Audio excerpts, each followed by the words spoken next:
அகில பாரத இந்து மகாசபாவின் மாநில பொதுச் செயலாளர். இந்த சமீபத்தில் ஒரு படம் ஒன்று டிடி நெக்ஸ்ட் லெவலுங்கிற ஒரு திரைப்படத்தில் வரக்கூடிய பாடல் சுப்ரபாதத்தோட வரிகளை கொச்சைப்படுத்தும் விதமாகவும் கிண்டல் பண்ணும் விதமாகவுமாக பாடல் வரிகளை ஏற்றிருக்கிறார்கள். கோவிந்தா கோவிந்தான்னு. இது தமிழகம் மட்டுமல்லாமல் ஆந்திராவில் இருக்கக்கூடிய இந்து மக்களுடைய மனதை மிகவும் புண்படுத்தும் விதமாக இருக்கிறது.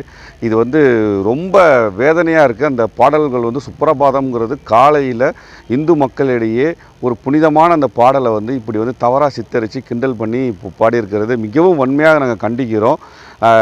இதுக்கு சந்தானத்திட்ட பத்திரிகை சந்தத்தை கேட்டதுக்கு நீதிமன்றமும் தணிக்கை குழு சொல்கிறது தான் நாங்கள் படத்தில் நாங்கள் சொல்லுவோம் அப்படின்னு சொல்லியிருக்காரு. அப்போ நீதிமன்றமும் தணிக்கை குழுவும் இந்து மக்களுடைய இறையாண்மையை புண்படுத்துகிற விதமாக சொல்லியிருக்கா, இல்லைன்னா எப்படி இந்த தணிக்கை குழுவும் நீதிமன்றம் இதை அலோவ் பண்ணுறாங்கன்னு தெரியல.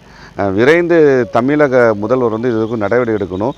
இதில் இன்னொரு இப்போ பிரச்சனைன்னு கேட்டிங்கன்னா, நம்மளுடைய ஆந்திரா திருப்பதி செல்லக்கூடிய பக்தர்களை ஆந்திராவில் ஜனசேனா கட்சி அங்கே பகிரங்கமாக அறிவிப்பு கொடுத்துருக்காங்க. இந்த பாடலை நீ நீக்கலை அப்படின்னா தமிழகத்திலேருந்து வரக்கூடிய பக்தர்களை நாங்கள் அலோவ் பண்ண மாட்டோம், நாங்கள் தடுப்போம்னு சொல்லி இது இரு மாநிலங்களுக்கு இடையே ஒரு பிரச்சனையை உருவாக்கக்கூடிய சூழலும் இருக்குது.